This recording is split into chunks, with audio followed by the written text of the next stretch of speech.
भीड़ हमेशा उस रास्ते पर चलती है जहां रास्ता आसान लगता है। लेकिन इसका मतलब ये नहीं कि भीड़ जो है वो हमेशा सही रास्ते पर ही चल रही है।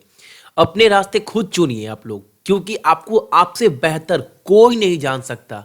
सो जो भी तैयारी कर रहे हैं, तैयारी बहुत अच्छे से करिए और अपने आप को जज करिए कि गलती क्या हो रहा है। अपने गलती को हमेशा देखते रहिए कि आपका गलती हो क्या रहा है। ठीक है, उस गलती को आप अपने लाइफ से बाहर निकालिए अगर सक्सेस के रास्ते पर, सक्सेस के सीढ़ी पर चढ़ना है तो। चलो, इसके साथ क्लास को स्टार्ट करता हूं। और जो भी चैनल के ऊपर नए हैं, चैनल को सब्सक्राइब करने के बाद नोटिफिकेशन के बेल को दबा दीजिएगा, ताकि कोई भी अगर वीडियो अपडेट किया जाता है तो उसका नोटिफिकेशन आपको मिलता रहे।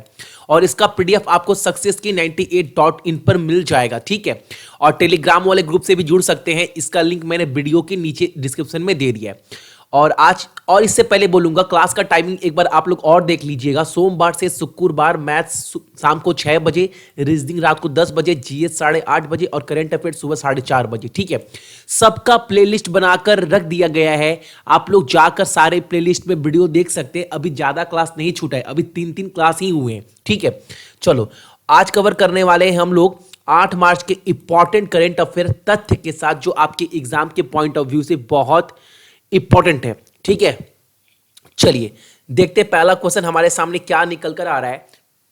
राष्ट्रीय अंतरिक्ष एजेंसी जो है इसरो, ठीक है, और इसरो का हेडक्वार्टर मैंने कल आपको बताया था ना, कहां पर है, बेंगलुरु में है। ठीक है, जो इसरो अंतरिक्ष एजेंसी है उसने किस देश के साथ संयुक्त समुद्री निगरानी प्रणाली स्थापित करने के लिए समझौता पर जो है वो साइन किया है, किस देश के साथ? तो इसका आंसर है आपका फ्रांस के साथ। ठीक है, और फ्रांस का जो राजधानी है वो क्या है, वो पेरिस है। और वहां का मुद्रा क्या है, वहां पर यूरो भी इस्तेमाल किया जाता है और सीएफपी फ्रैंक भी। ठीक है, और वहां के जो राष्ट्रपति है उनका नाम क्या है, उनका नाम है इमामुल मैक्रोन। तो ये था हमारा पहला क्वेश्चन। आई थिंक आपका क्वेश्चन का डाउट क्लियर हो गया होगा। अगला क्वेश्चन देखते हैं। प्रधानमंत्री नरेंद्र मोदी ने नेत्रहीन मैत्रीपूर्ण संचलन सिक्कों की नई श्रृंखला जो है, जो सीरीज है, वो जारी की है। कौन सा मूल्य वर्ग का सिक्का 12 धारित बहुभुज आकार का होगा, यानी पॉलीगन? ठीक है, इंग्लिश में बोलते हैं पॉलीगन। कहां पर दिया होगा, बिल्कुल पॉलीगन इस शेप का होगा। तो वो कितने का क्वाइन होगा, वो क्वाइन होगा 20 रुपए का। बहुत इंपॉर्टेंट क्वेश्चन है, इसको आप लोग याद रखिएगा। अगला क्वेश्चन जो हमारे पास निकल कर आ रहा है वो ये है कि अमेरिका ने किस राष्ट्र से संबंधित नागरिकों के लिए वीजा की जो लिमिट है वो 5 साल से घटकर 1 साल कर दी है। किस देश के साथ? तो ये जो देश है वो पाकिस्तान है। पाकिस्तान के जितने भी नागरिक हैं उनके लिए पहले वीजा 5 साल का था, वो घटाकर 1 साल कर दिया गया है। और पाकिस्तान की जो मीडिया है, अब वो अमेरिका में 3 महीना से ज्यादा नहीं रह सकती। अगर उसको रहना पड़ेगा तो अपना वीजा, अपना परमिशन, सब कुछ रिन्यूअल कराना पड़ेगा दोबारा। ठीक है, याद रखिएगा।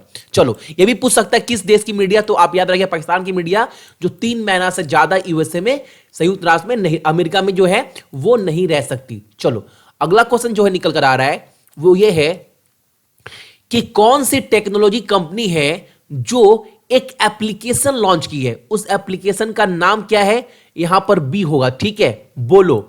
बोलो एप्लीकेशन का नाम है, बोलना मतलब बोलो। और वो बच्चों के लिए बनाया गया है, जिससे बच्चे रीड इंग्लिश में पढ़ सके और बोल सके, वो एप्लीकेशन के द्वारा। ठीक है, तो वो कौन सी कंपनी बनाई है, वो कंपनी गूगल बनाई है। ठीक है, चलो अगला क्वेश्चन हमारे सामने है। आजादी के दीवाने का जो म्यूजियम है उसका उद्घाटन किस शहर में किया गया है, ये आपको बताना है। तो जो आजादी के दीवाने म्यूजियम है, इसके अंदर जितने भी फ्रीडम फाइटर हैं उनके सारे जो भी फेमस चीजें हैं वहां पर रखा जाएगा, ताकि जितने भी टूरिस्ट है, जितने भी इंडियन पीपुल है, आकर देख सके, उनके बारे में जान सके, पढ़ सके। और ये जो म्यूजियम खोला गया है आजादी के दीवाने, वो न्यू दिल्ली में खोला गया है। ठीक है, आज का क्वेश्चन आपका यह है कि न्यू दिल्ली का गवर्नर का नाम क्या है। मैं पिछले 3-4 क्लास में अपडेट कर रहा हूं, अगर आपने क्लास अच्छे से देखा है तो आप इसका आंसर बोलिएगा। ठीक है, आज का क्वेश्चन क्या है, न्यू दिल्ली के गवर्नर का नाम, राज्यपाल का नाम आपको बताना है कमेंट में।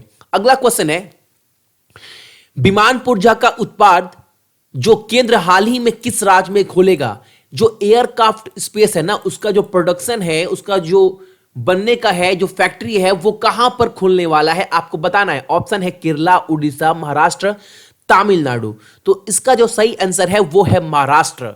और महाराष्ट्र जो है उसका कैपिटल क्या है, राजधानी मुंबई। वहां के मुख्यमंत्री कौन है, देवेंद्र फडणवीस। और वहां के गवर्नर सी विद्यासागर राव। चलो अगला क्वेश्चन है, फोर्ब्स पत्रिका यानी फोर्ब्स मैगजीन के अनुसार एक लिस्ट जारी की गई है। उस लिस्ट में बताई गई है सबसे कम उम्र का अरबपति व्यक्ति यानी इंसान कौन बन गया है, जो खुद के नाम पहचान से वो अरबपति बना है बिना किसी सपोर्ट का। वो कौन सा है, तो उनका नाम है काइली जेनर। और ये जो कौन है, ये हॉलीवुड एक्ट्रेस है। इमा वाटसन भी हॉलीवुड एक्ट्रेस है, ये भी। और ये गाय राइडर कौन है पता नहीं, लेकिन ये तीनों जो हैं वो हॉलीवुड एक्ट्रेस है। चलो अगला क्वेश्चन है, इसका सही आंसर क्या होगा, काइली जेनर। ठीक है, याद रखिएगा। अगला क्वेश्चन है, डायरेक्टर जनरल किसे बना दिया गया है नेशनल आर्chiव ऑफ इंडिया का। तो आपको बताना है भारत के राष्ट्र अभिलेखागार के महानिदेशक के रूप में किसे नियुक्त किया गया था या गया है। ठीक है, उनका नाम क्या है, लक्ष्मी चंद्र रमेश्वर, बी आर दयाल शर्मा, वेंकट मानी राव या पी वेंकट रमेश बाबू। तो सही आंसर नोट कर लीजिएगा आप लोग, पी भी वेंकट रमेश बाबू इसका जो है वो बिल्कुल सही आंसर होगा। चलो अगला क्वेश्चन है, इस वर्ष का पिटजगर पुरस्कार जो है 2019 का वो किसे प्राप्त हुआ है। तो सही आंसर जो इस सवाल का है वो है आपका ऑप्शन नंबर बी, याद रखिएगा, आटा इसोजाकी। ठीक है, आराटा इसोजाकी इसका बिल्कुल सही आंसर है। अगला क्वेश्चन है, विश्व बैंक किस राज्य को आयु बढ़ाने के लिए, किसकी आयु बढ़ाने के लिए 250 बिलियन डॉलर प्रदान करेगी, यह आपको बताना है। ग्रामीण बैंक, इंडिविजुअल इनकम, शहरी आय या स्किल्ड वर्कर के जो इनकम है उसको। तो इसका सही आंसर है आपका रूरल इनकम, ग्रामीण आय को, जिससे वहां की जो भी महिलाएं हैं वो किसानी में अपना अच्छा सा मतलब डेवलपमेंट कर पाए, उनके स्थिति में सुधार हो पाए। ग्रामीण में जितने भी महिलाएं होती हैं इनके लिए रूरल इनकम को आय बढ़ाने के लिए 250 बिलियन का जो लोन है वो वर्ल्ड बैंक प्रोवाइड करेगी। ठीक है, अगला क्वेश्चन है कि स्वच्छ जो सर्वेक्षण 2019 का अवार्ड है उसमें टॉप रैंक सिटी कौन है जिन्होंने प्रतिमा के लिए मिला है। ऐसा कौन सा शहर है जिसे प्रतिमा के लिए टॉप मिला है। ठीक है, टॉप अवार्ड मिला है किस स्कीम के अंदर, अंडर स्वच्छ सर्वेक्षण अवार्ड के अंदर ऐसा कौन सा शहर है। तो आपको लग रहा होगा वल्लभ भाई पटेल, सुभाष चंद्र बोस, लाला लाजपत राय, लेकिन आपके माइंड में क्वेश्चन घूम रहा होगा कि वल्लभ भाई पटेल भैया हो सकता है, लेकिन इसका जो सही आंसर है वो महात्मा गांधी है। याद रखिएगा, इसमें अगर ऑप्शन ये दोनों में आप लोग फंसोगे, ज्यादातर आप लोग ये बोलोगे तो ये गलत है। सही आंसर है महात्मा गांधी। ठीक है, तो ये थे इंपॉर्टेंट करंट अफेयर, आपके एग्जाम के पॉइंट ऑफ व्यू से बहुत ज्यादा इंपॉर्टेंट है। और इसका पीडीएफ आपको सक्सेस की 98.in पर मिल जाएगा अभी क्लास जस्ट खत्म होने के बाद। और एक बात मैं बोलूंगा कि पीडीएफ डाउनलोड कर लीजिएगा और आज के क्लास का टाइमिंग आप लोग देख लीजिएगा और तैयारी बहुत अच्छे से करिए।